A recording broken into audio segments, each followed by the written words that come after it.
Oh, hey, people. Today, another new stream. I don't know why I've been streaming so much recently. It's just been quite enjoyable. So I have been doing a stream as it is something new and fun and exciting.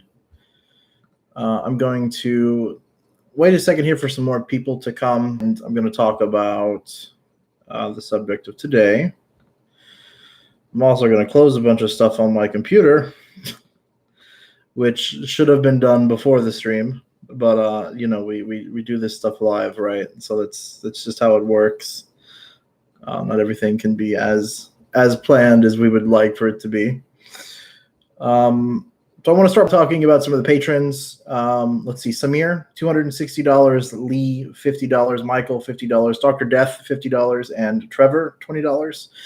These are my top patrons, people that not only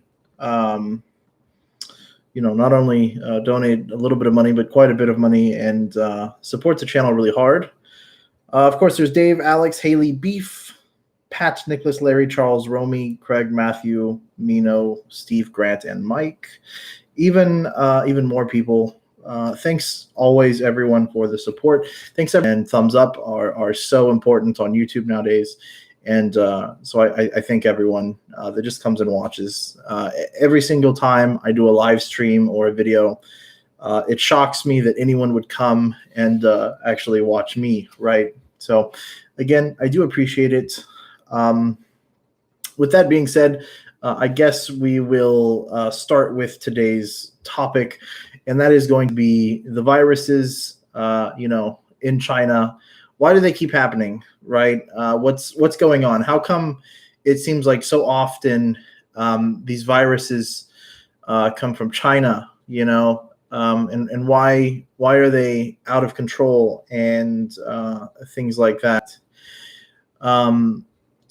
So we're going to talk about what is the norovirus, and I will post links probably at in the description of the stream after. So if you want to go back and read the articles that I'm talking about, you're more than welcome to, because as of recent, there have been a couple different viruses actually pop up in China. And of course, we all know about the coronavirus. We've all had this coronavirus discussion beaten into our brains for the past however many months, right? And so I'm not going to spend much time talking about that. That has been just insanity. So yeah, I'm not going to talk too much about corona, but it all kind of works together, right? So the norovirus, basically something that is not really being talked about, which is kind of hilarious. You would think that when something like this happens, it would be talked about. So basically, 100 male college students, have reported vomiting and diarrhea. And in Shanxi, the University of Finance and Economics basically admitted by posting on their Weibo that there was an outbreak. So the entire sixth floor, I guess, of this university has had students break out with a virus. And it always starts this way. It always starts as like a secret, right? It always starts of let's just keep it as quiet as possible. Let's act like it never even happened. If I mean that's the goal, is to never even act like it happened. And a lot of times this is how it works in China, is that something is never important until people complain, right? Until enough people complain. And in this case, of course, parents complained. They said, hey, you can't just keep our kids and, keep them since September for over a month and not let them leave or go home and not explain to us why. And only after this happened, of course, did the university go on Weibo and say, yes, that there's been a virus outbreak and that, actually something is a problem. And this is very much routine in China. This is with, not just viruses, but anything that's kind of, anything that is kind of bad or anything that is whatever, it's just anytime you hear about something really bad in China, it always happens. There's always these people, and they hide things and they don't want to tell people. And the government always works as hard as it can to keep things under wraps, right? So this is just another one of those cases. You have 100 people. Think about that, 100 people. And, they try to act as if it doesn't happen. But it's 100. You think about that, 100. How do you just try to hide something when 100 people get sick? It's just insanity. Why wouldn't you just tell people anyways? The next thing is, of course, the bubonic plague, which sounds crazy because I think here's the other thing. When you talk about something like bubonic plague, this is something that you would think has been gone forever, right? Like this is something that was years ago that was killed off, right? But somehow the bubonic plague has somehow, started again in China, right? In Inner Mongolia. And of course, the way that they found this was because, they found dead rats and even back in the day, like this is one of the main signs was that they found dead rats. And then they tested them and come to find out, yes, they have the bubonic plague. So it's like only in China would you see something so insane like this, like the bubonic plague. How does the bubonic plague, something that has been gone for years and years and years, come back to China, right? Like how does this happen? The bubonic plague. It's just insanity to think that the bubonic plague has returned, something that just killed an insane amount of people, and it has somehow shown up again in China. It's always China. It's either China or it's some insanely undeveloped country, right? In some tribe or something in Africa, and this happens, and then it's not that shocking, right? When it happens there, but when it happens again in China, it's like, why is this happening again and again and again? It's always China now. And then of course, Corona, like I said, I'm not going to talk much about it, but the same situation. Why was the government not more transparent about Corona in the beginning? Why did China, try to act like it wasn't even a thing for so long? And why are they doing it with the bubonic plague? Why are they doing it with the norovirus now?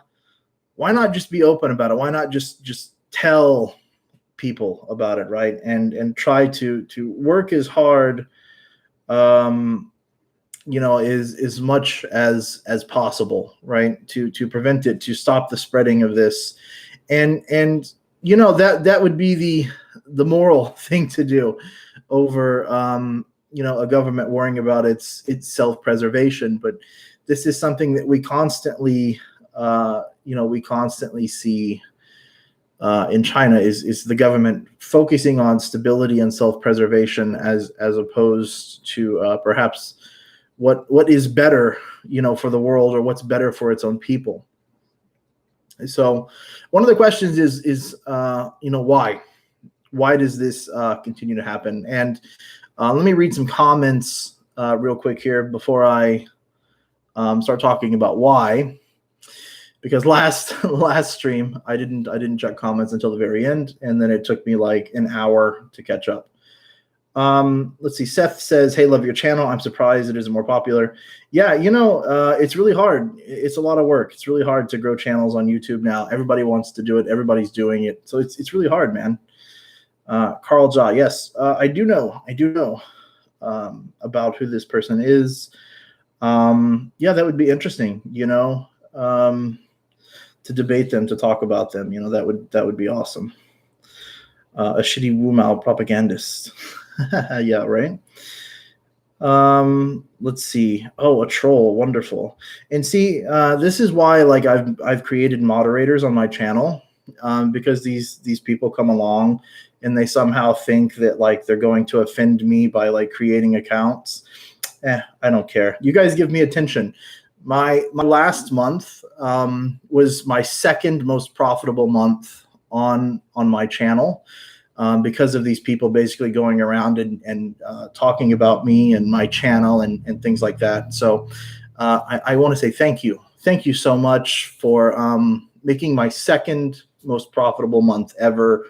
Man, you guys have done me a huge favor. I do appreciate it very much. Let's see.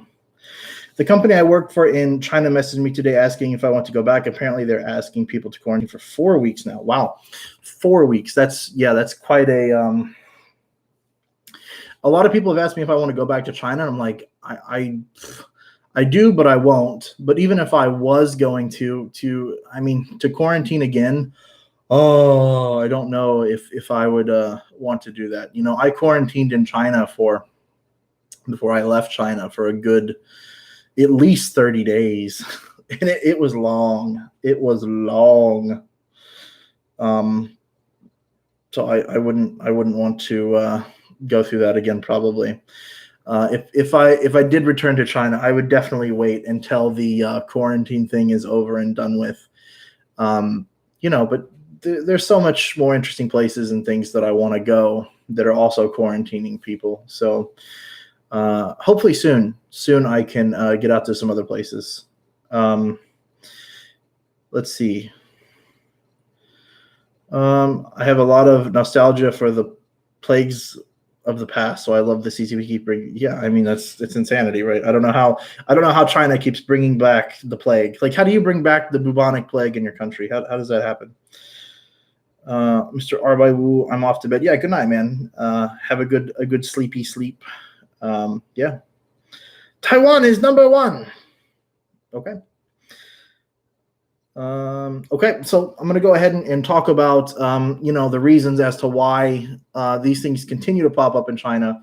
And I will go back and read comments after that. We're 13 minutes in, not very long in. So, yeah. So, of course, the main thing in China to understand is population, right? One thing that really does work against China in many ways, but does help it also in certain other ways too, is its population, right? And the main thing is the population that is very socially behind, right? There's a lot of population in China where people are still behind socially. As an example, these viruses that you hear about and see and things like that happening in China, they're not happening in in Shanghai, right? They're not just like popping up in Shanghai, where people are more socially developed, where things are usually cleaner and more taken care of. Even though that places like Shanghai have great populations, it's something to understand that a situation like even Corona, you talk about Wuhan and you look at the population of Wuhan, it's such a large city, but it's still has a large uneducated, undeveloped population. Even though there's a lot of universities there, it's really shocking, how the older generation in China, many of them are very uneducated, and how many of them are not just uneducated from schooling sense, but maybe common sense a lot of times, or logic, or understanding of even just washing your hands, right? I think that's a huge thing. Is one of the things that I really noticed about China that I noticed about China was if you've lived in China or been in China, sometimes the population is inconvenient. Quite often it's inconvenient. And one of those things is like going to the bathroom. You might have to stand in line to go to the bathroom, which happens, many places, right? But in China, it happens quite a lot. And I remember one time I was at a mall, and it was a very nice mall, and the bathroom in the mall was actually very nice also. which is shocking because, to be honest, unless you're in a mall, usually bathrooms in China are still, they're not very good. Let's be honest, they're pretty low standard usually. So I was in a really nice bathroom, lots of stalls, lots of the male standing go pee things, but still a line, and the line was in front of where people wash their hands. And I was really shocked by the amount of people that would use the bathroom and then not wash their hands. And I'm thinking, like, you just went and took a dump and you didn't wash your hands, or you just went and, like, you stood there and held your penis, and now you're gonna, like, go shake hands with someone and you didn't wash your hands. Like, it was really shocking because I remember, like, standing there and just counting, and I'm like, why am I standing in a bathroom counting how many people don't wash their hands? But it was like 90% of people. I'm like, why are so many people not washing their hands? And it's just, I think that's something, at least in the Western world, that we kind of take for granted. We kind of just assume that everyone already knows to wash your hands. Like, you don't go wipe yourself and then not wash your hands, right? But in China, like, it's something you'll notice that a lot of people don't. Another thing is in bathrooms, a lot of times people will smoke. Like, they'll smoke in the bathroom, and you'll be sitting there and you'll see, like, a puff of smoke above the toilet, and you're like, what is going on? And then those people won't wash their hands. Or you'll find a lot of times the cigarette cans on the standing pee things for guys, and you're like, you're like, why is this happening? It's just people not washing their hands, and that goes a long ways. And as you can imagine, this not washing hands thing, this transfers into even food, right? Like, you'll notice that there's a lot of people. Of course, this is going to be the smaller restaurants that you see on the side of the road, which is where the vast majority of Chinese people eat. The vast majority of Chinese people are not going into these like 5-star restaurants in Shanghai and Beijing and Shenzhen and Guangzhou. They're eating at a lot of these local food restaurants on the side of the road, China, because that's kind of what the locals do. So that's what you do, right? But there's a major issue of a lot of these places don't clean their utensils. They leave food, laying out, and it's just that situation where the cleanliness, the touching of beef and then maybe pork and then chicken and not wearing sure. When you see it a lot and you see it often, it becomes obvious as to understand that why a virus could potentially happen in China when you have such a large population of people not washing their hands. When you have such a large population of people, excuse me, I'm like dying here. When you have such a large population of people eating at restaurants where people don't wash their hands before they cook the food, you're giving yourself a lot of opportunities, for bacteria, for viruses, for bad things to happen, right? It's just, it just gives you a lot of opportunities for bad things to happen. And I don't know how many places I've seen where, like, they would pick up, like, the chicken with one utensil and then put it down, and then they'd pick up the beef. And I'm like, I don't know if you should be doing that. And it's just something that you see all the time. The other thing is, of course, the standards of the places that, markets and things, and the standards of foods.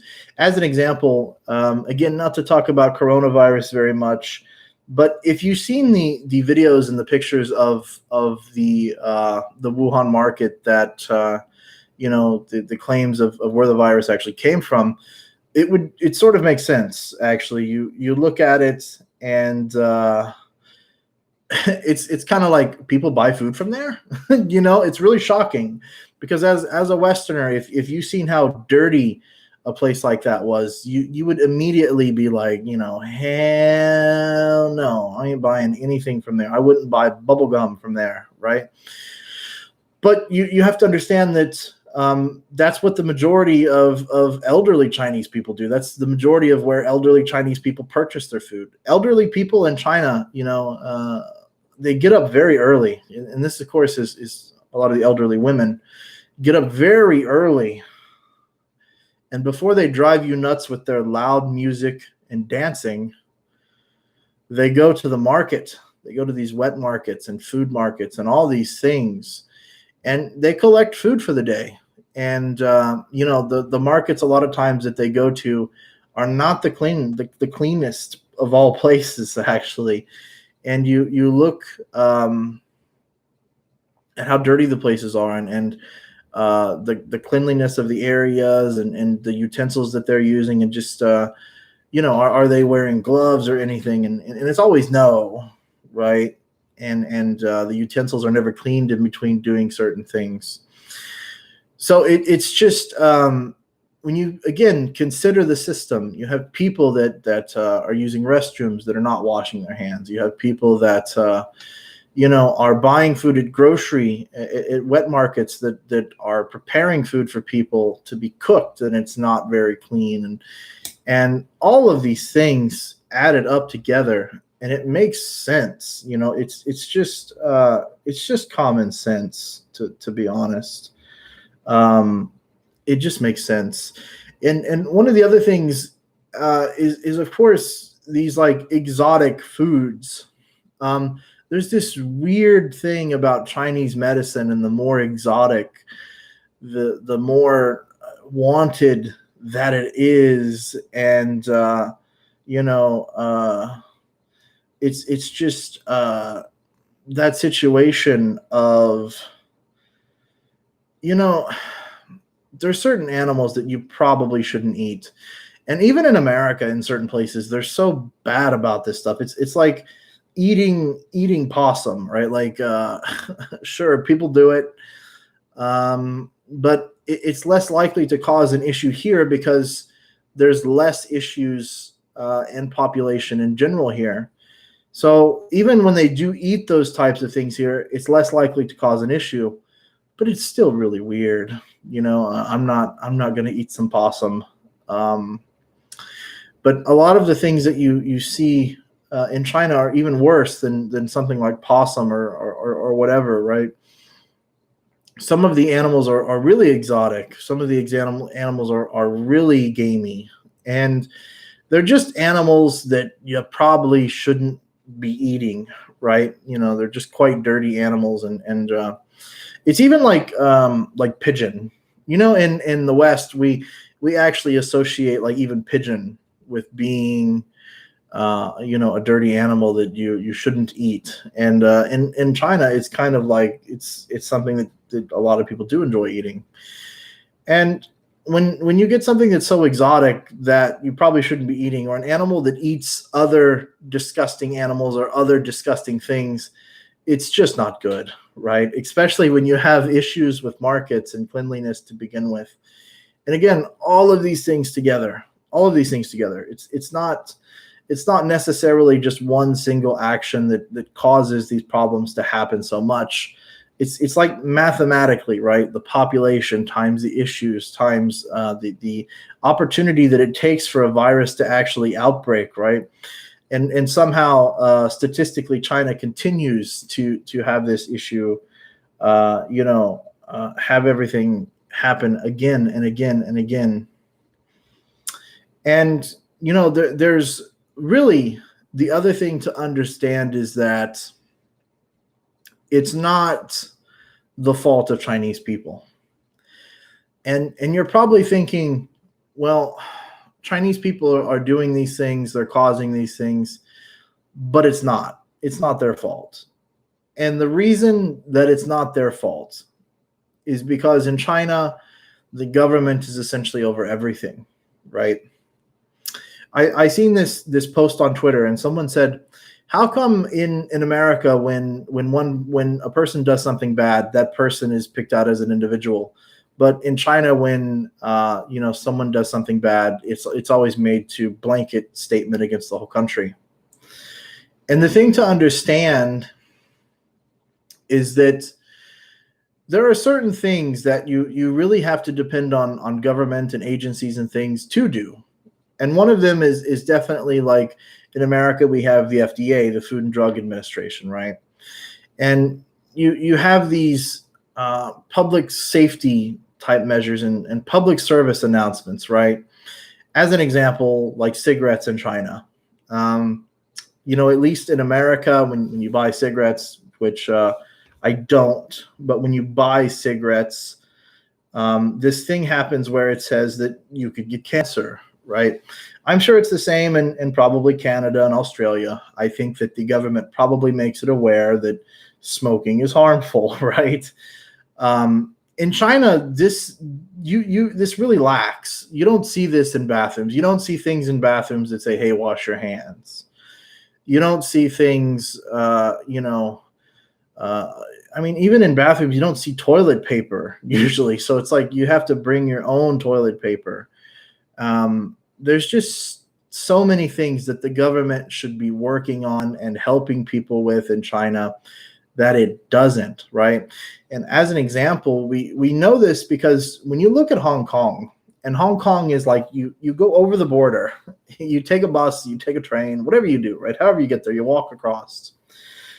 And China and Hong Kong are literally, it's an imaginary line. Think about that. It's an imaginary line. They're the same people, right? You go from Guangzhou to Hong Kong, it's the same people, the same language. But the difference is that one has an established government which does nothing for its people, essentially, and the other one has a government which cares for its people, right? And does things to ensure that they have food safety and safety in hospitals, and that people understand the importance of washing your hands and the importance of not touching different foods when you're cooking. Because in China, there's a lot of laws, but they're not really enforced, right? So you have this issue where it's like, do people really go into restaurants in China and check them for food safety? Not really, right? It's just it's not as good as it should be.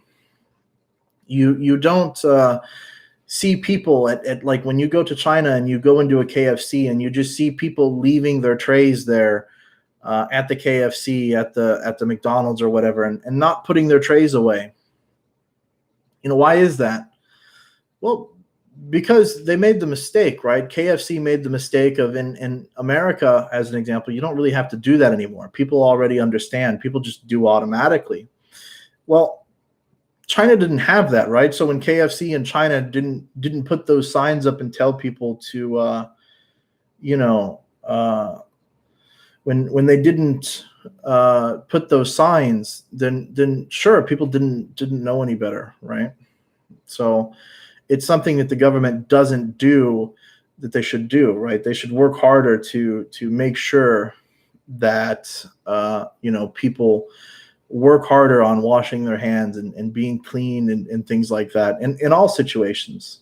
So let me read some more comments here, and then we will go back and talk about the last part that I wanted to talk about. And then we'll do a free time of just comments and things like that. Let's see.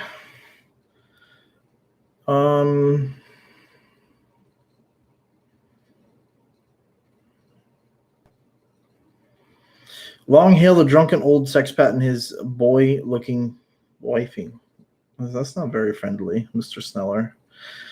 I'm sorry to tell you, but the hygiene thing, the bad habits, the dirty habits are, if anything, actually worse pre-COVID.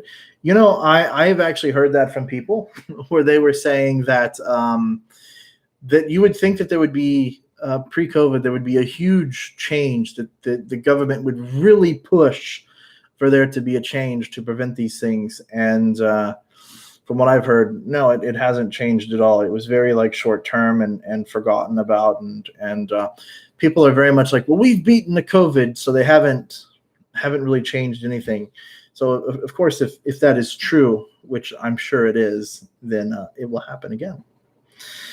I still saw people spitting in the streets back in March before I left. Yeah, actually, when I was there in February during COVID and things, I seen people still spitting, and I'm kind of like, damn, like you're still spitting. We have this issue of COVID right now that is at its worst essentially, and everyone is being locked up, and there are still people spitting. I'm like, what does it take for people to get the clue, the idea that these types of things are not, not okay. They're not right. Spitting will be around for a long time. Yes, yeah, it probably will. Yes, if anything, the splitting, phlegm, peeing, etc. is worse. It's almost like they want to let loose. Okay. The China, which looks like a troll because he's just named China. Have you what? Hey, you have Hollywood looks. Did you ever see Shrek? Oh, you're one of the Shrek guys. I love the Shrek comments, actually. I think that's hilarious. That's hilarious. I don't care at all about the Shrek comment. Actually, I've called myself Shrek in multiple videos. So I feel like that's a really weak insult, It's really weak. Like, you're going to have to do a lot better. They probably think they're expelling the COVID by spitting. Yeah, doesn't work that way, does it? I don't respect old people because they spit, they curse, they're uneducated evils. Yeah, I want to say I didn't hate or dislike Chinese people, but definitely the old people are just like, my gosh. The dancing and making noise in the morning, the spitting, the selfishness. It's really shocking how rude and disrespectful the older people can be, which is crazy because a lot of the younger people in China are so respectful towards the elderly people and treat them so well. Everyone in China, like, they don't want to talk some shit about the old people, even though the old people are like horrendously bad, right? I've never been to another country where I've seen the elderly be so horrible, actually. But it's definitely not better. You'd think it would have really shaken the place, but no. Yeah, no, I believe it. I'm sure that even with something as horrible as Corona, it hasn't changed anyone at all.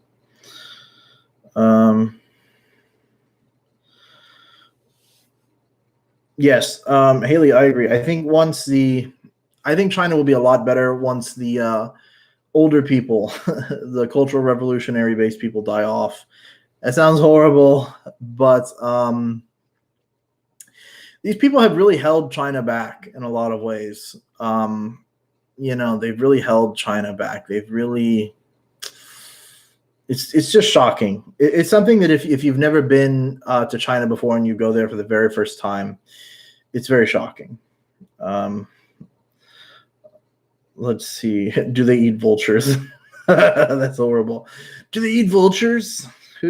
I mean, that's, probably. I mean, actually, I think that's something funny is like if you live in a city in China, you never see birds. You're like, why are there no birds here? And then you're like, oh, okay. Agree. The younger generation recognize everything we've said. The next generation will be much. Yes, that's true.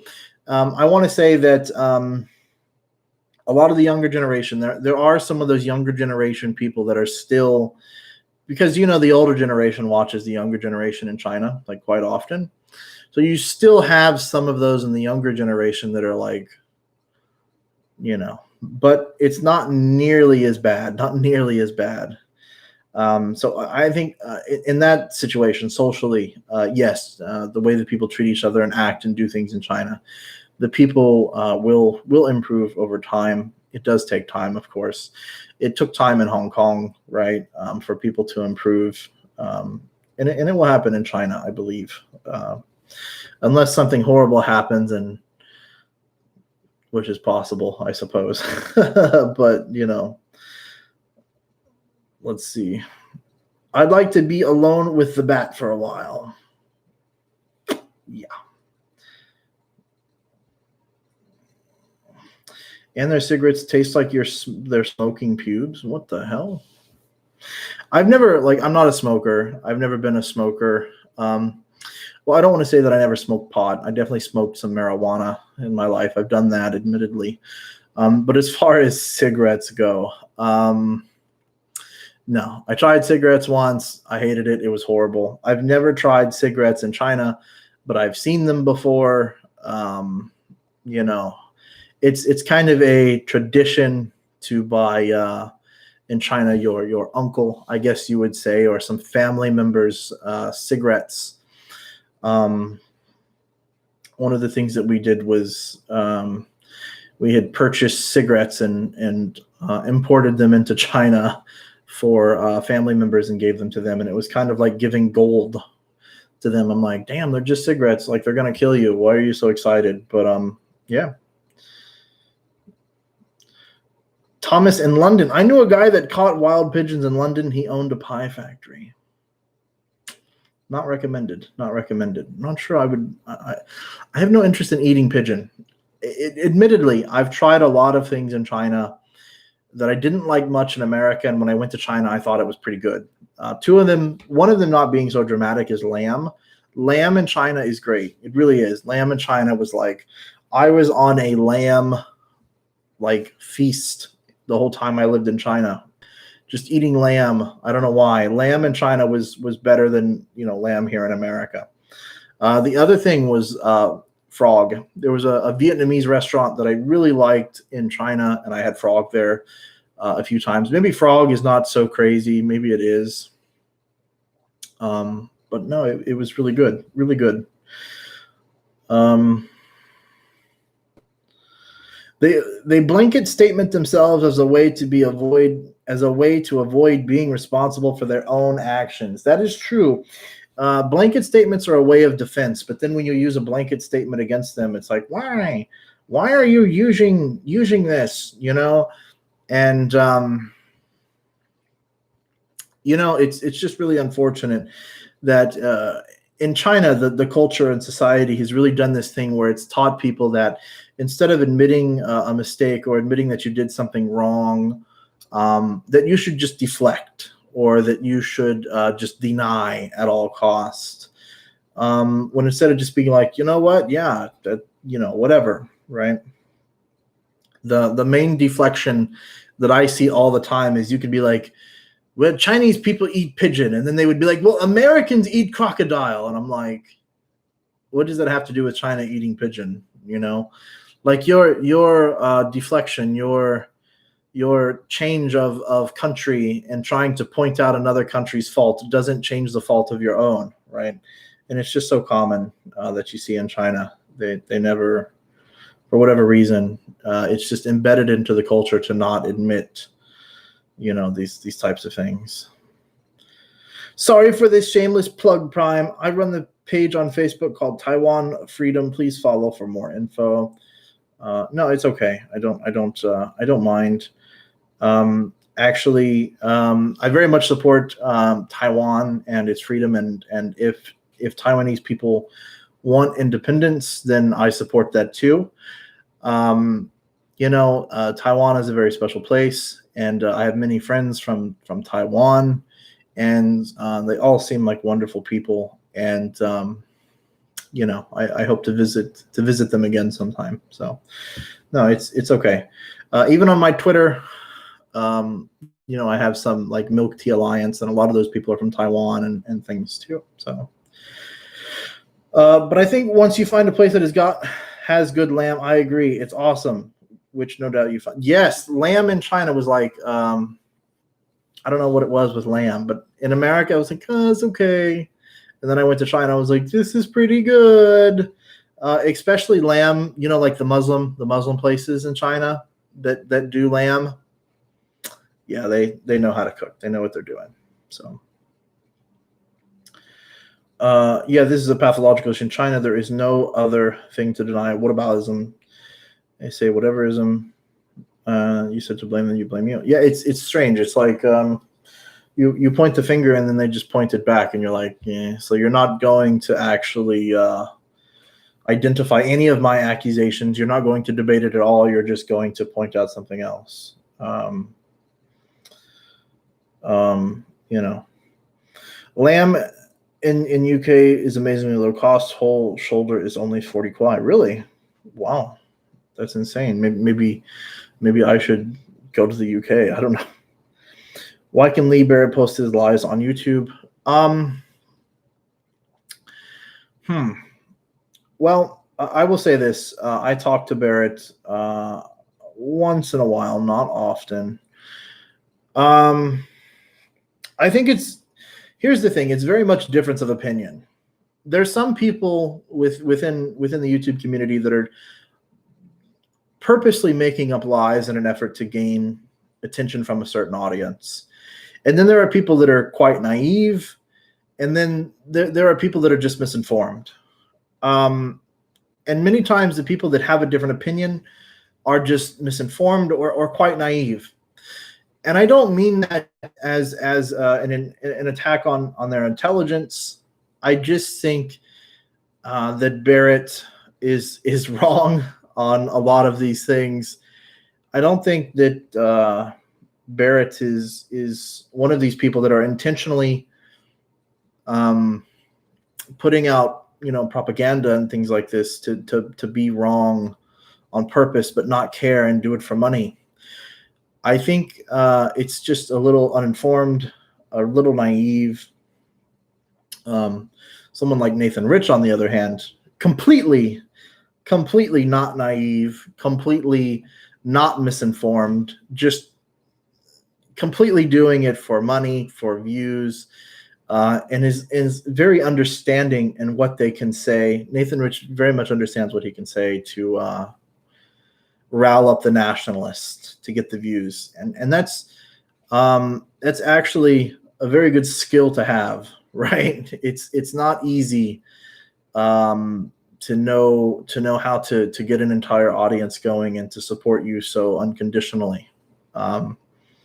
So even though I completely disagree, and I wish that he would like trip and fall down some steps, not a lot of steps, because I don't wish death on anyone, but maybe like 3 or 4, because like what he's doing is really shitty. I will give him credit in the sense that he's very smart at doing it, right? Let's see. So I guess I will talk about the last thing that I wanted to talk about, and that is how China is very reactionary, not prevention-based. And that is for the simple fact that in America, we work very hard, and I know that this is for the rest of the Western world too, and many other places, of course, not just the Western world per se. We work to prevent these things from ever happening, right? We've created oversight, again, like the FDA and things like that, and the government has created attention to people so that these types of things can be prevented from ever happening.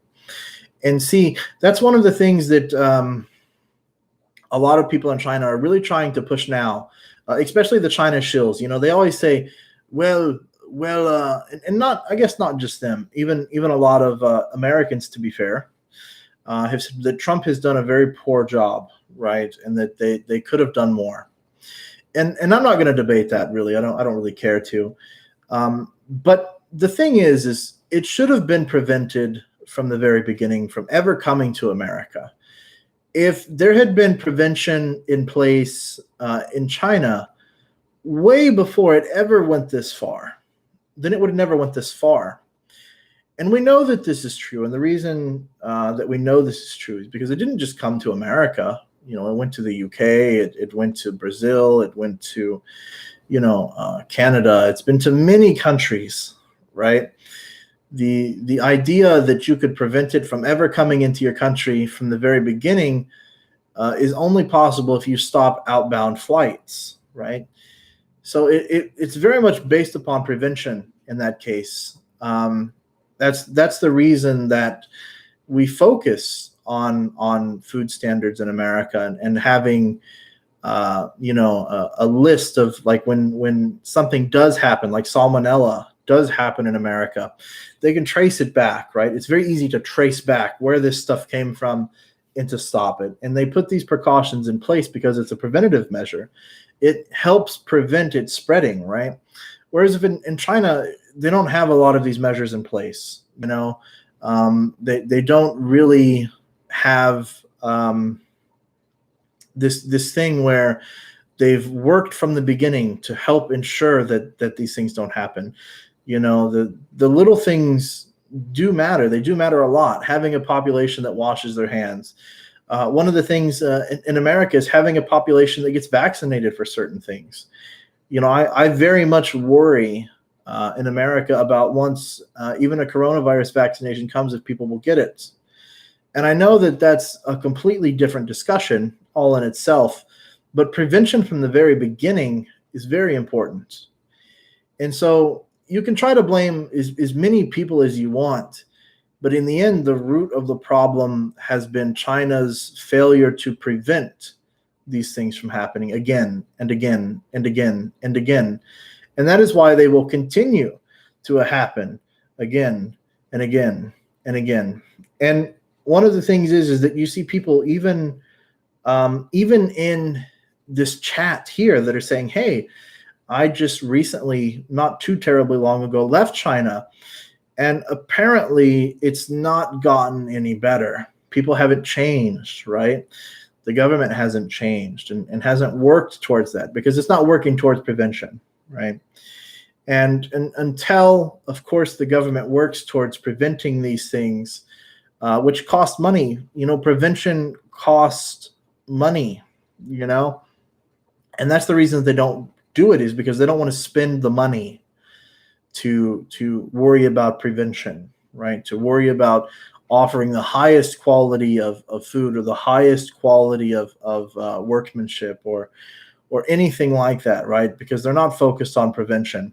They're focused on like a quick turnaround. They're focused on doing things as cheaply as possible. And when you do everything as cheaply as possible, you kind of run into some issues eventually, right? It's like Chinese cars, for example. If you want to prevent traffic-related deaths, you tell people to wear seatbelts and you make cars better, right? It's a preventative measure. You make cars that are more likely to help you live in case of an accident. Well, in China, they don't do that, right? The crash test ratings in China are very poor, right? There are vehicles that are beautiful. They look wonderful. They have the backup cameras and all the technology that you would expect in a modern day vehicle. But then you see a crash test rating and it crumbles, right? And that's because they've focused on the money aspect, the making money. They haven't focused on protecting people and preventing death, from happening with these vehicles. And it's the same thing you see in with food and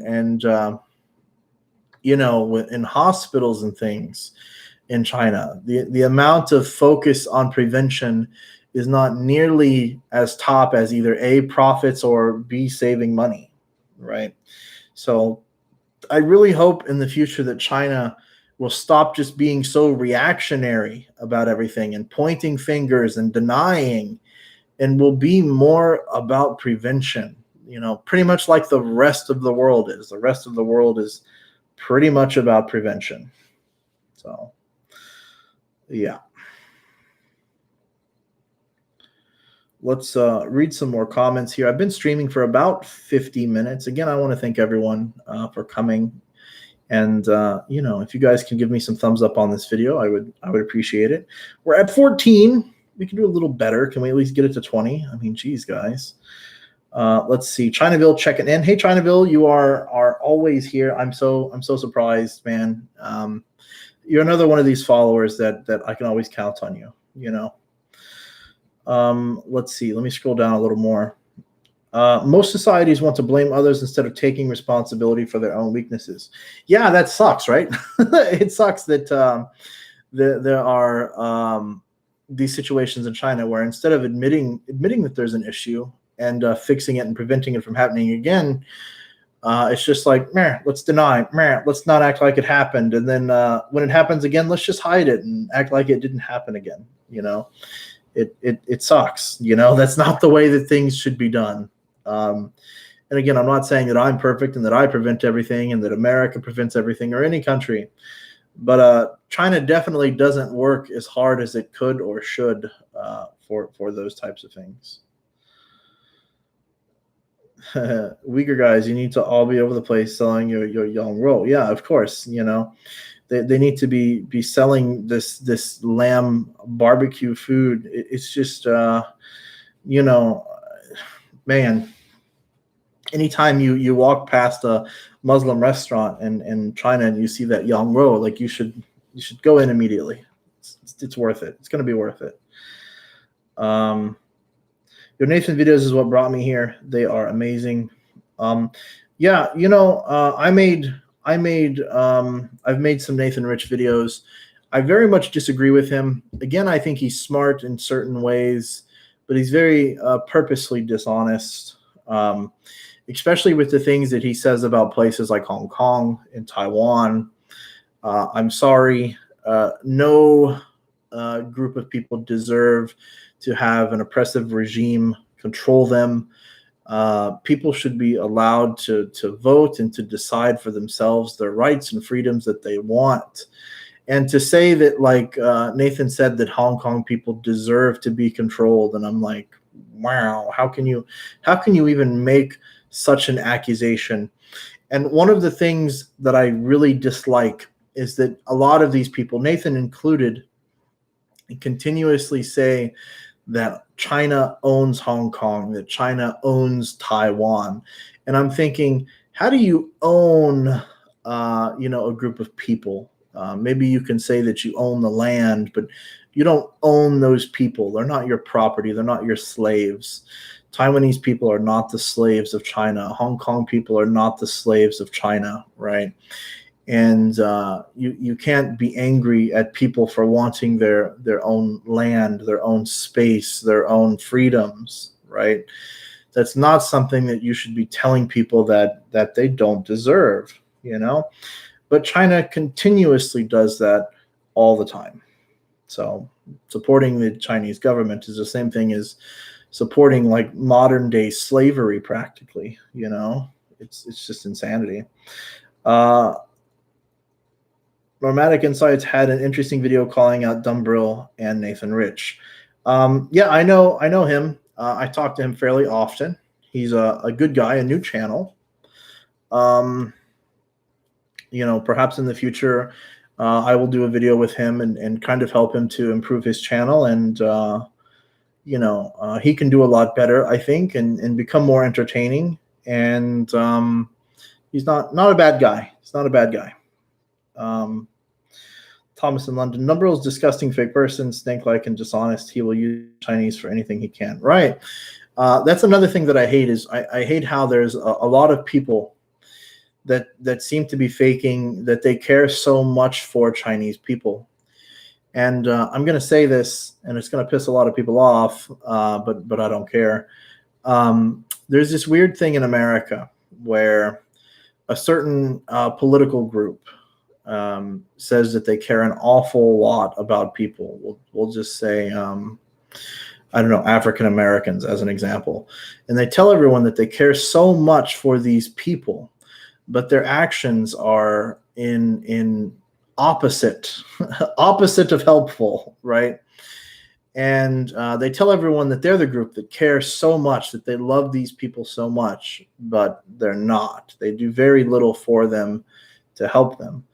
And it's the same thing for people like Daniel Dumbrill.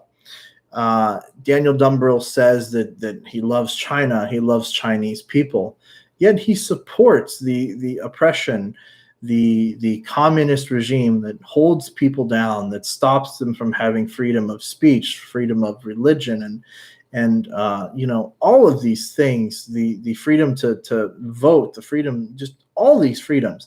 How can you say that you love a group of people, that you care for them, and that you want what's best for them when you don't even support the freedoms of those people? It's just very shocking. It's just very insane. And it's just very dishonest, And yeah, Daniel's a very fake person. When you look at his videos on YouTube, you think, wow, he's a nice guy. He just has a different opinion. And then you go to Twitter and you're like, wow, what he says to people is insanely nasty. And, a lot of people think that my channel is very toxic, and perhaps it is, right? there's very toxic videos on my channel, but it's never as bad as like some of the things that you'll see Daniel Dumbrell saying on Twitter, you know. So yeah. He has a fake Bitcoin company that's trying to build up customer funds so they can run off with the money. Yeah, actually, you know, all of these Bitcoin companies, fintech companies, all of these companies are so fake. They're yeah. It's you can see it a mile coming, especially when they're involved directly in China. You know, it's happened so much. There's a million cases of Bitcoin companies that have been started in China or other countries that have ran off with people's money. And yeah, prevention, right? Prevention. I just think Barrett does it for the money, to have something to support his son when he is gone. Sure. I think all of our goals are to have that Serpent ZA money, right? We all want that Serpent ZA money. We all want that LaoY86 money, right? We all want to be able to be 100% supported from our YouTube channels. And that's just very hard to do, you know? The only difference is I'm not willing to lie. I'm not willing to sell out in an effort to get there. Whenever I say something on my channel, that's how I feel. That's how I believe.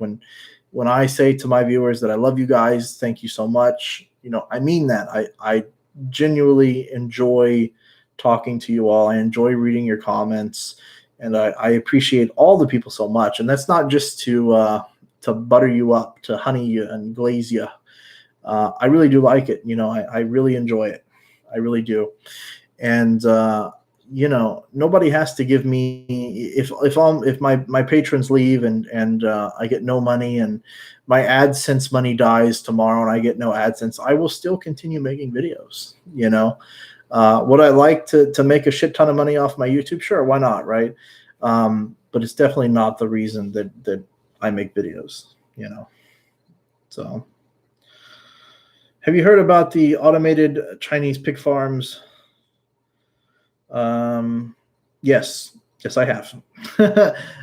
Maybe this is a video in the future, so I don't want to talk about it too much. But yeah, after SARS, you'd think things would be different. Yeah, you would think so, but apparently not. I don't think Chinese police care about two foreigners having some fist fight over some foreign issues between them. That is true. I've heard a lot of situations where foreigners like beating the crap out of each other, and then the police are just like, okay, we're just gonna let it go. You know, it's quite strange. But if you as a foreigner ever were to punch a Chinese person, holy shit, like you are in trouble. You know, you would be in trouble. You don't ever do that, especially if it like draws blood or something. It becomes a very big deal.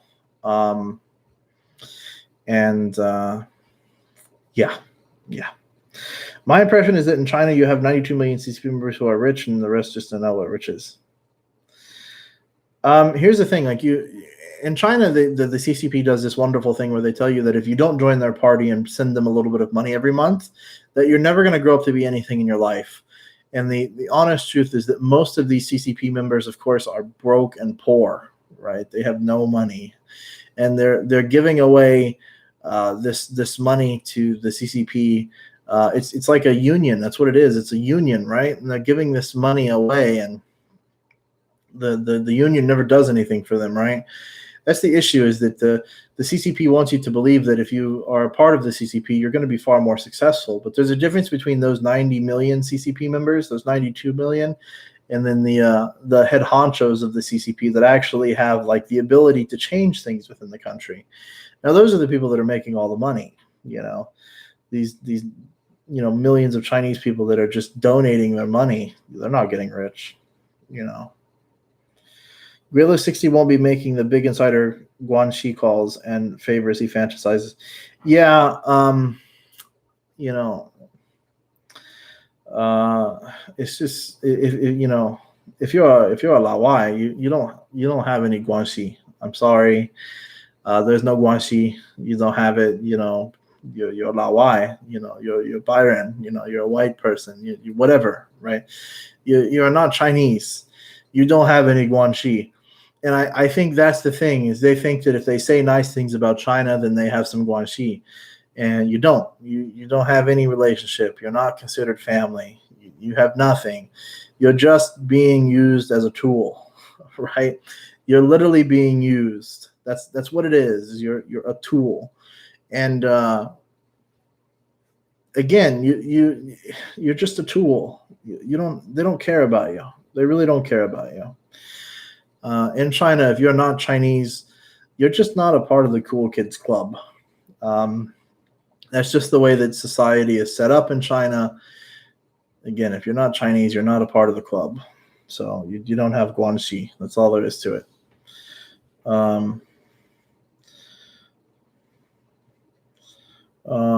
You guys missed the point.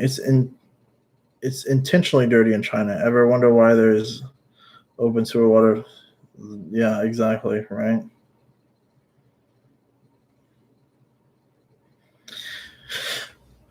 The difference is that they were burying hundreds of pigs, some alive. Yeah, that's horrible. I seen that where they were burying pigs. And this thing always happens with like, this isn't happening. It's not happening.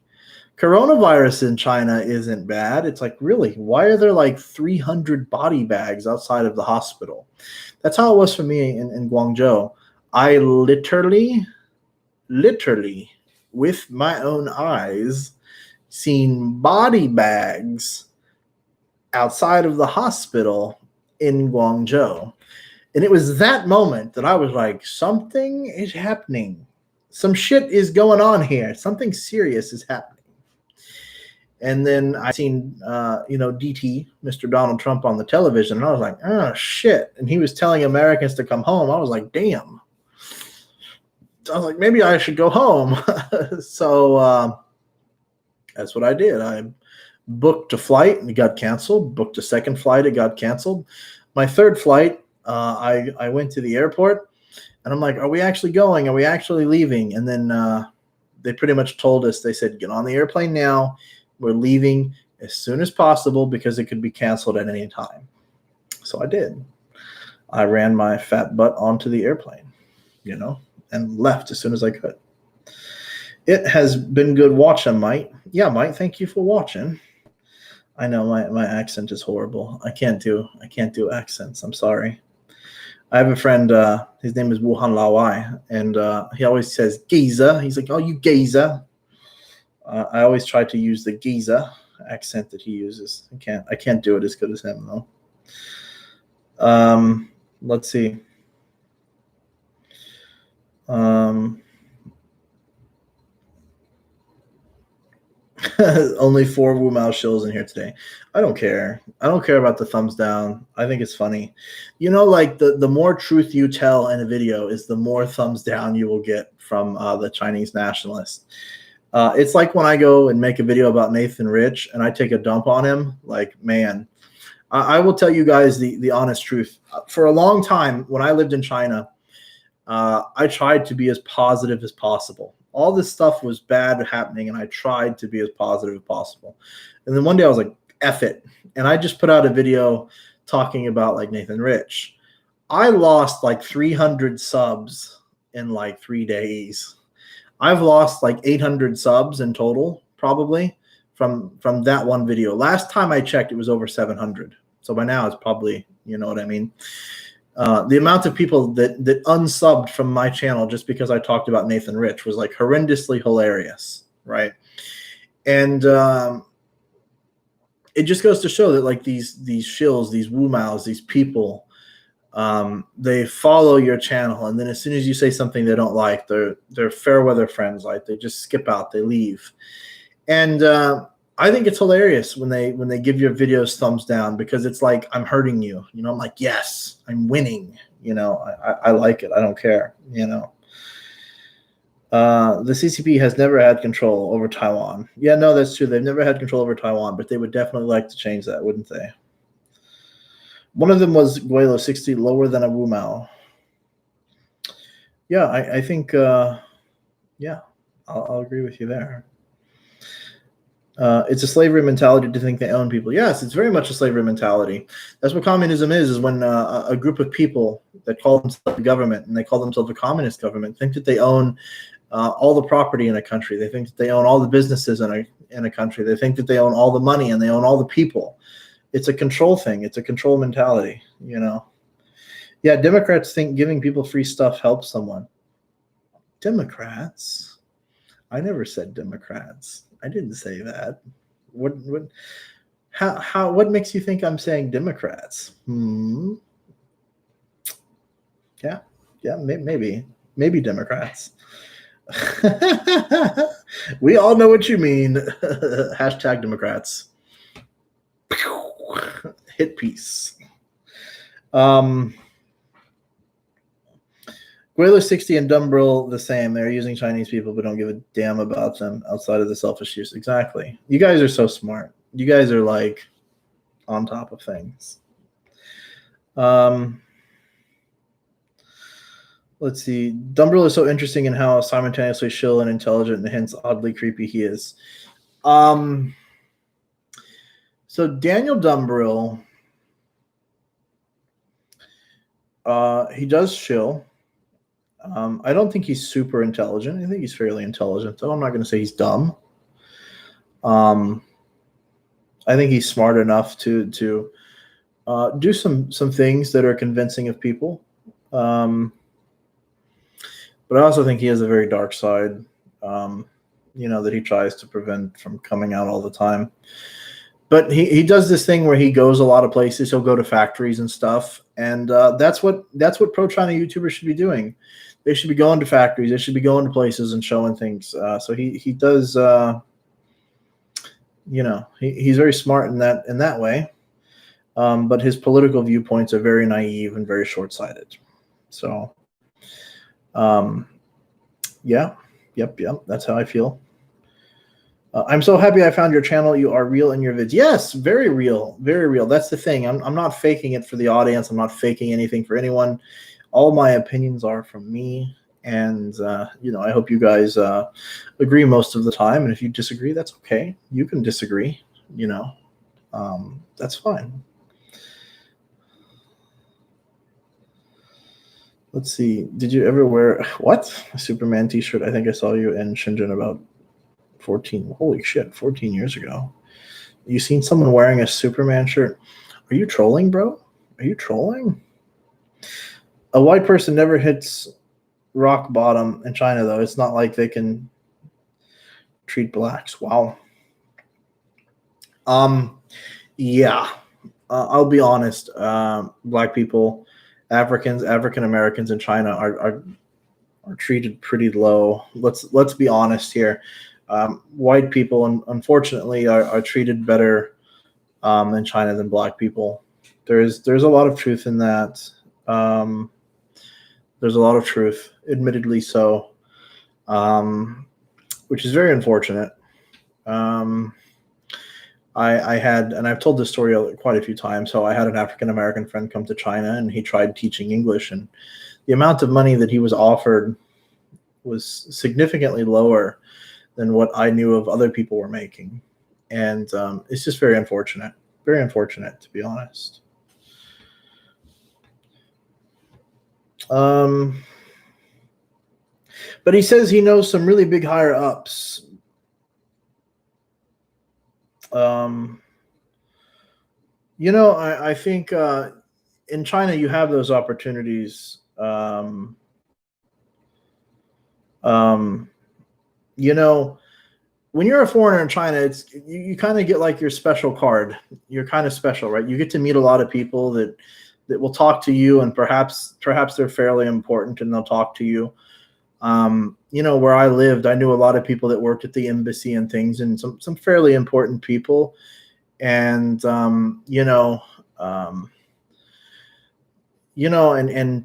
got to meet some fairly important people within the Guangzhou government and things like that. But I'm not one of those types of people to kid myself and say that I had guanxi, that I could just pull some strings and do some shit, because that's not true. But you definitely um, you definitely get that opportunity as a foreigner in China. Um, you know, sorry for the plugs. It's okay. It's okay. It doesn't. It's not so bothering actually. What is your attitude towards products made in China? Um, there's a lot of cool products made in China, right? Like DJI products, drones and things are really cool. I like how there's a lot of products that are made in China that you can get a cheaper but high quality alternative. Um, I have a lens, for my camera, that was given to me essentially for free. Viltrox, a Chinese lens company for my camera, and it's good, very well made, and they were very nice to give me this product for free, and that's great. My issue in China is, of course, with products and things, is IP theft. I completely disagree with stealing another company's ideas and products and design sheets and things like this, and then selling it with your own name on it. Um, it's just horrible. And I feel like, as an example, Huawei. I like Huawei phones, but I hate how they got to the point of being able to make those phones, and that is obvious IP theft. That is not the way to do things. And see, a lot of the Western world has learned that if you want to make a lot of money, it helps to be innovative, right? And China chooses to come after you. You've been innovative, and being innovative costs a lot of money, and they just choose to just steal the design and copy it and put it out. So I very much disagree with that aspect of technology in China. But I do think China does some amazing things. There are some great companies in China, but technology wise. But there's also an insurmountable amount of crap companies too. Let's just be honest. So yeah. Republican card holder here. Cool, man. Again, not saying I'm Democratic or Republican, but you know, MAGA Donald Trump, 2020. Hello, Prime in China. Not well advertised. The new virus happening. Thanks for bringing some needed awareness. Could you bring the awareness of how this CCP is influencing the U.S. campaign? Yep, that's a very good subject. Perhaps soon. There've been a couple of videos that people have talked about, things that are in the works that will be coming out soon. So, no, but not trolling. Genuine question regarding seeing you in Shenzhen.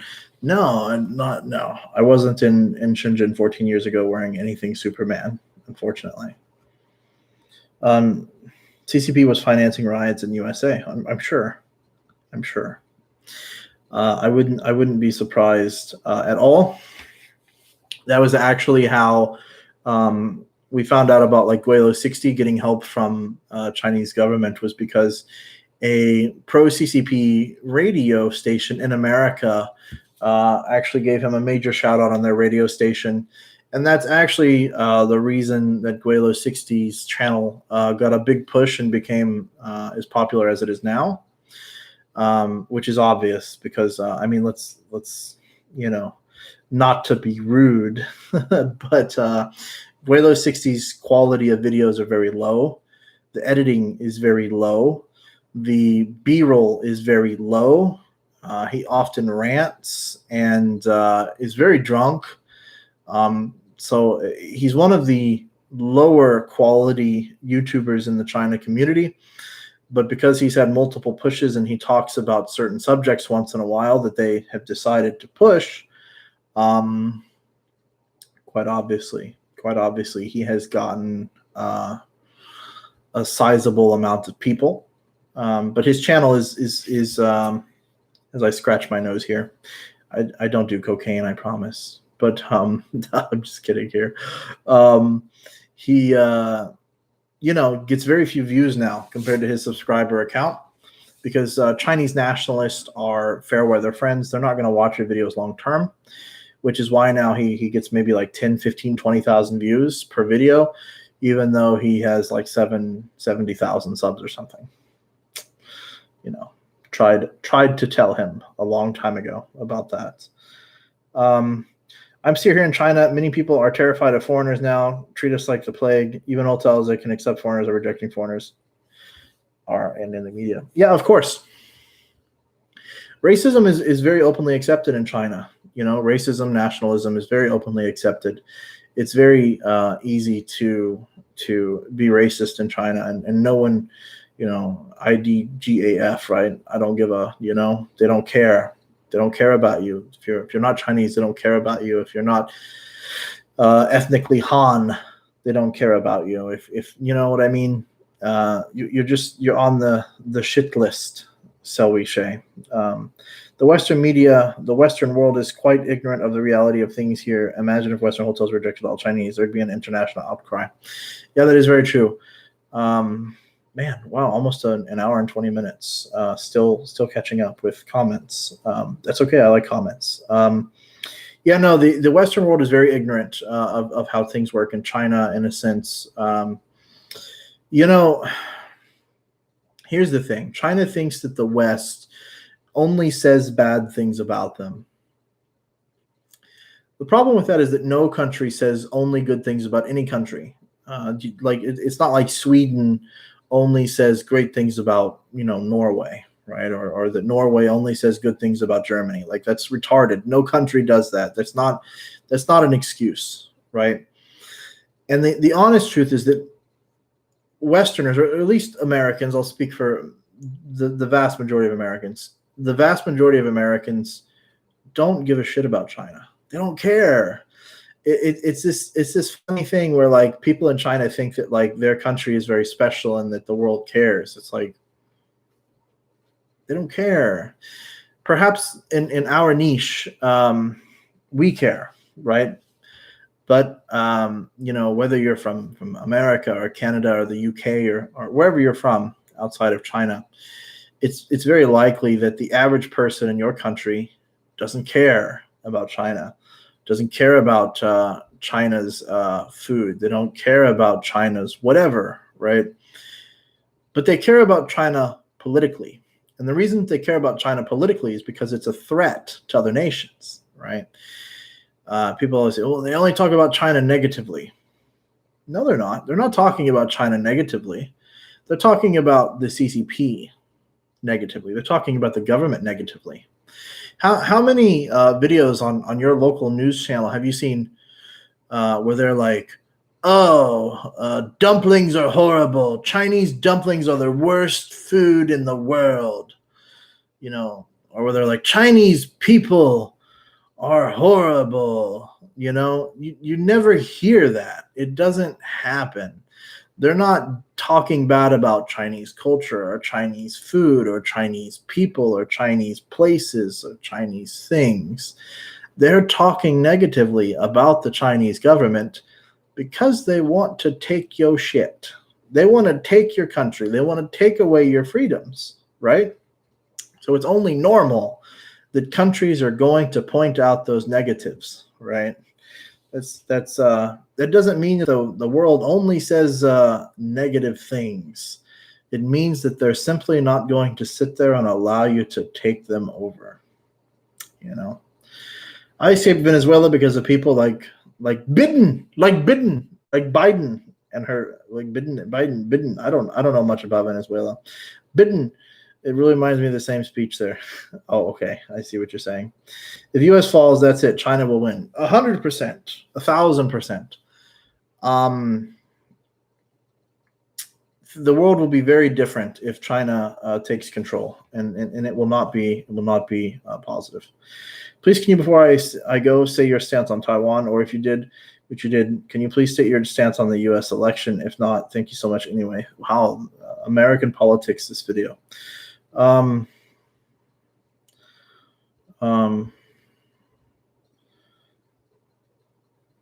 Yeah, no. I think I'm all for Taiwan. If Taiwanese people want independence, I definitely support that. I think Taiwanese people deserve their independence. If that's what they want, then that's what they should have. Um, to be fair, I understand why Taiwan would want independence away from why they would want independence from China. It's no secret, right? It's no you don't need a detective for that. State your stance on the U.S. election. It's supposed to be a secret, isn't it? Who you vote for? It's supposed to be a secret. Um, I think it's fairly obvious that I am a Republican. So yeah. Are you talking about Lawa 86? Lawa 86 is a great guy, awesome guy. Like him very much. I don't talk to him much. Maybe every once in a while he sends me a few messages. I send him a few messages.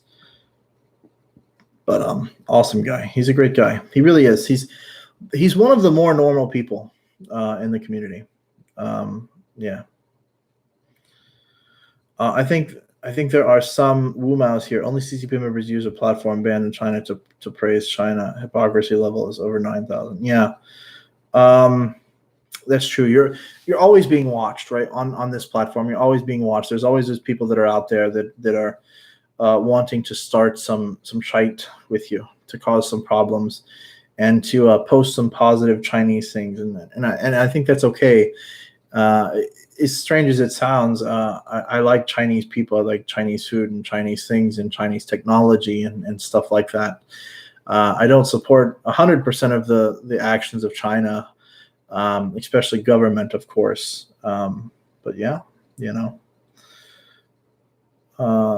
Support what you're doing. The truth will reveal. I agree. It's even though my channel is very small, it's very important that we continue to tell the truth. It's very important that we continue to not allow propaganda to run unchecked, and that is why it is so important for larger channels like Lawa 86 and Serpent ZA to continue to make the videos that they make.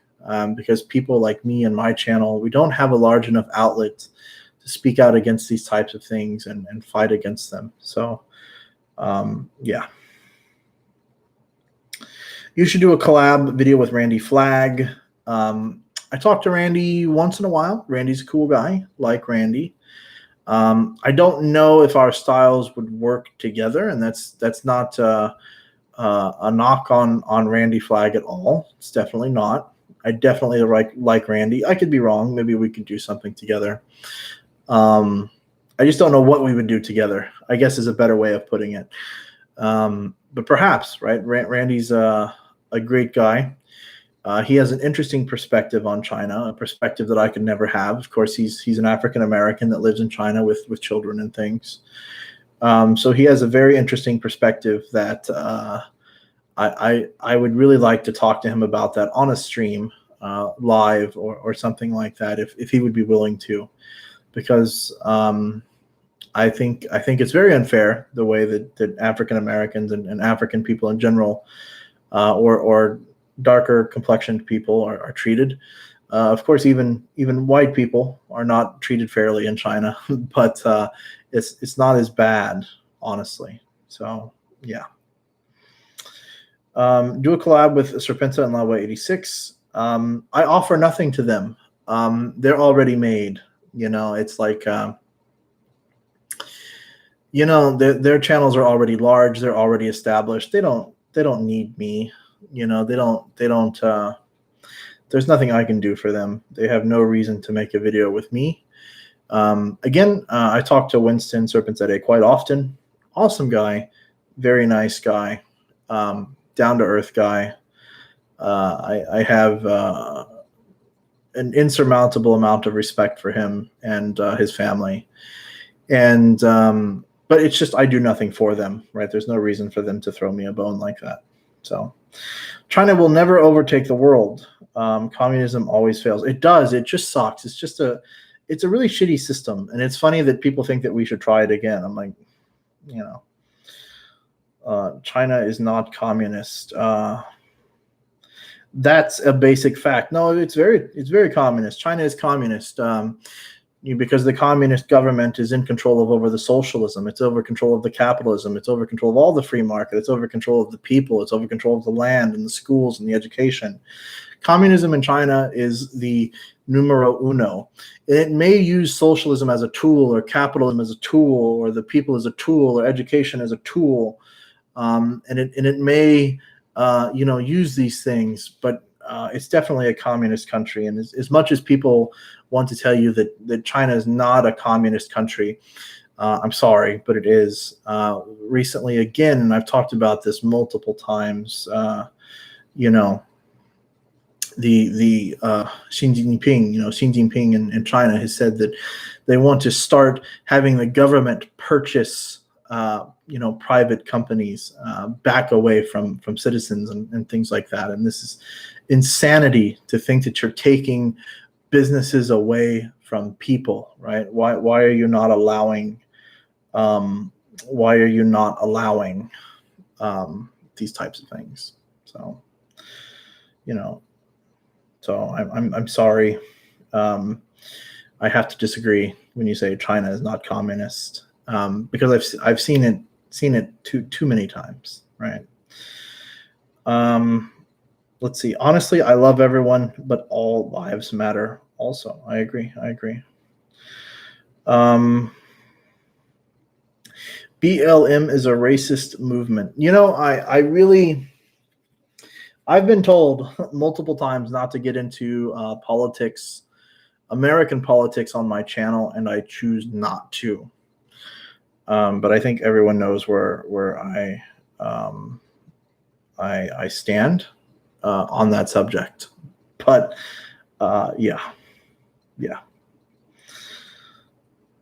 Are you currently in China? No, I left China in the middle of February during Corona, and decided to not return. I gave myself some time back in America and decided to think it over. And I've decided to not return to China, but I will always be attached to China in some way. My wife is Chinese. Her family is in China and in Hong Kong. So her family is quite large, and they're in both places. And so I will always be attached to those places. From a very young age, I liked China and enjoyed, or at least Hong Kong. I liked the Jackie Chan movies and things like that. So I didn't know that was more of a Hong Kong thing and not a mainland China. I was very ignorant to that when I was younger.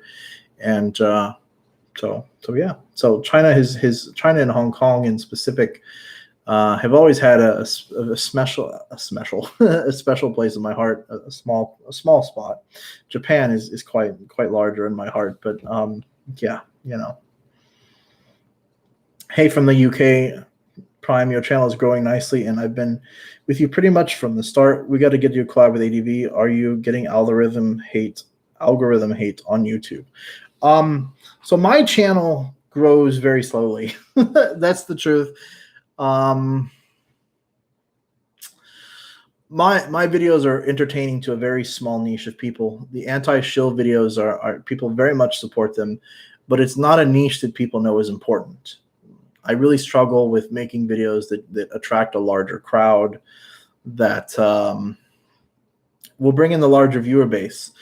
Again, people like Serpent Today and LaoY86, they do such an amazing job.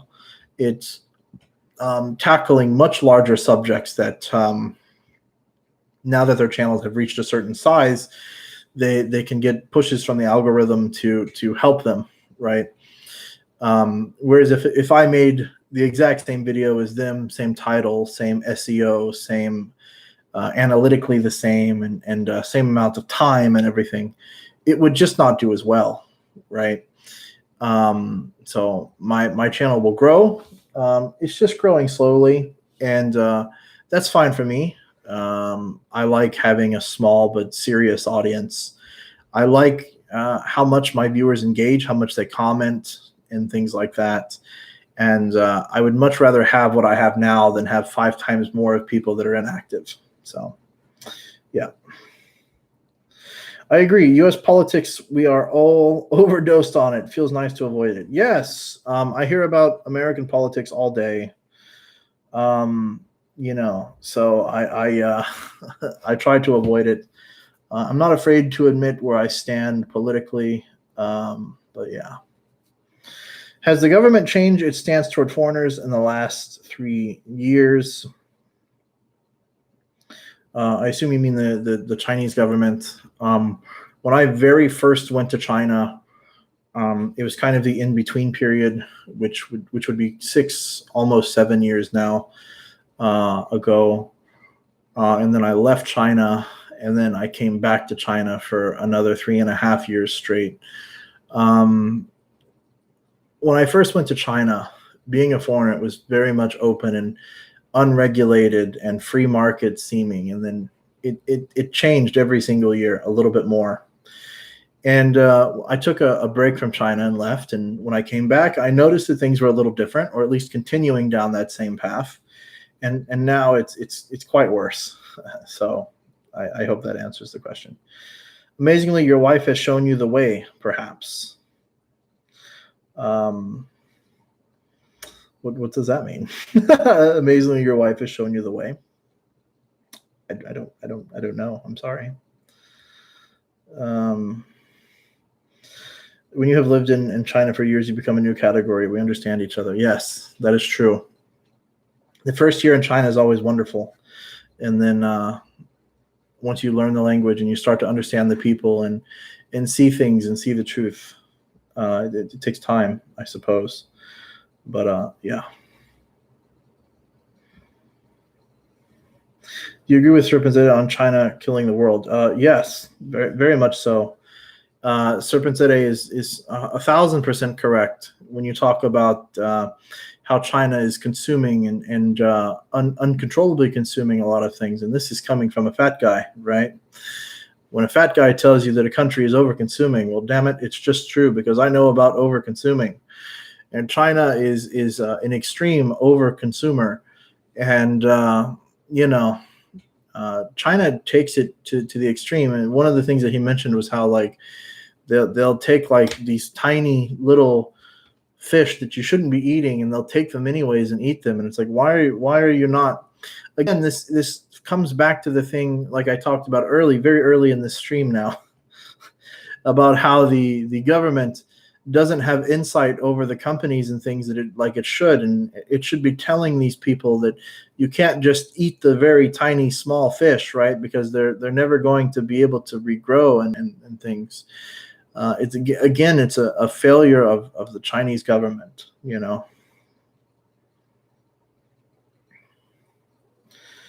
I've read that people who have been in China for years are leaving. That's true. A lot of people that have been in China for years, at least that I know of personally, have left. I know a lot of people that have been successful and left China, and will continue to do so. It makes a lot of sense. And that's another video coming in the future. What do you do for work? To put things into perspective, I'm a finance manager. So I basically deal with getting people that want to purchase things financed through a bank, basically, and to run them through the process and the legality through the state of getting them financed for certain things. Basically, when someone decides that they want to purchase something, they come to me. I contact multiple banks, try to get them financed, and things like that, and go through the contractual signing, and of course try to sell them types of insurances and things like that they may need. And just try to make that process as easy. It's I don't do anything special. I don't have some amazing job. My wife is not a doctor. I don't train doctors. You know what I mean? I don't do anything amazing. You're not fat, just well built. No, I am fat. Like, let's not sugarcoat it at all. I am fat. Your wife had perhaps shown you the way with Taiwan and China. I'm one of those people that I want to be independent. I always wanted to be independent in China and learn how to do things on my own. That's not to say that my wife didn't help. She's definitely helped, of course, and I appreciate that very much. But it's nice to know that if you want to order a xiaolong bao, that you can do it yourself. Damn it, you don't got to be like, wifey, ni hao, ni key, blah. It's a waste of time, you know. Um, it's true that China is having a food shortage or just some overhyped people. Some of my friends said that food is becoming very expensive, while others said no change.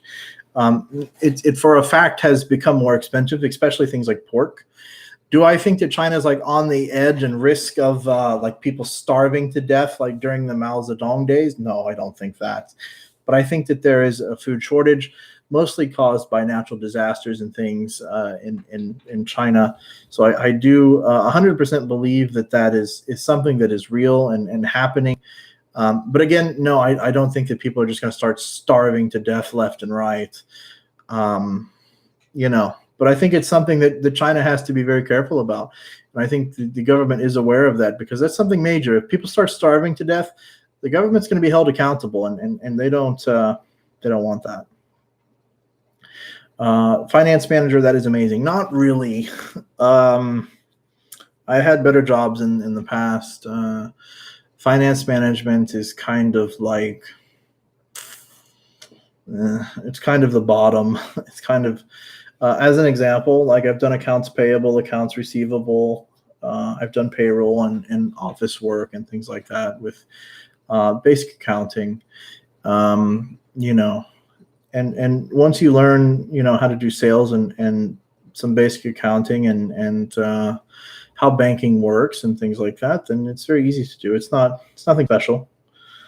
Countries are arresting and shooting the Chinese fishing boats for violating. They should, right? Well, I don't want to say that they should be shooting people, but they should definitely be doing something, right? Going to try and finish the stream here. Going to finish the questions as quickly as possible. Probably I have a South African friend who teaches in China. She was there for 2 years before COVID and is still there. When I ask about xenophobia, she says it doesn't exist. Is she honest or scared? When I ask about xenophobia, she said it doesn't exist. Doesn't exist, huh? That's very. It doesn't exist. Wow. I find that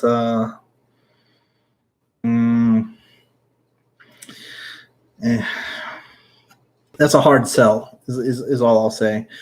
Chinese people are very nationalist, and again, if you're not Chinese, you're not in the cool kids club. As of right now, being American in China is not very cool. When Meng Wanzhou was first arrested, being Canadian in China was not very cool. There's plenty of times where being Japanese in China is not very cool. So yeah. Growth in China's biggest challenge. They're too unstable to tax more, and lack of taxation is causing out of control growth. I have an economy and an economic video coming where I talk more about China in the future. That's a ways off, but it's coming. It's coming. Xenophobia doesn't exist in the Chinese dictionary. Wow, zing. That's a bam. You might be right about that one. You might be right about that one. Ask a Chinese nationalist to tell you the 9 planets in the solar system. The response will be Mercury, Venus, China, Mars, Jupiter, Saturn, Uranus, Neptune, Pluto. I see what you did there. Yeah, no, even I think it's funny, like even in the name, Zhongguo, to say like Middle Kingdom. It's like, do you guys really think you're the Middle Kingdom? Like, just saying. Even in the language, you have to make yourself the middle. Like, listen, people say that like Americans that we're very selfish and self-centered, but geez, we don't call ourselves the Middle Kingdom, China owns 90% of Vancouver. LOL. 90% of Vancouver apartments are empty. Yeah, and so are like 90% of 90% of Chinese apartments are empty too. Maybe not 90%, but there's definitely a lot of cities where like you go there and you're like, why does no one live here? You know, there's so many office buildings and stuff in China too that are just completely empty, and you're like, why did you guys build all this shit? Well, that's because it's a lot easier to claim value on developed land than it is undeveloped land, right? You put some big beautiful building there and you're like, wow, look at this. And it looks great on paper, but when you realize that no one is living in half of these buildings, like it's yeah.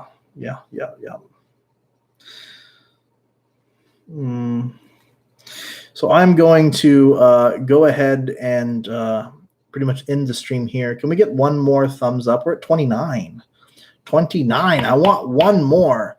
And I'm not going to be one of those like pathetic woo mows where I go and like my own comments and like my own videos. That's pathetic as shit. You woo mows shouldn't do that. It's just so pathetic. But no, I want to thank you guys for coming and watching and spending some time with me and commenting.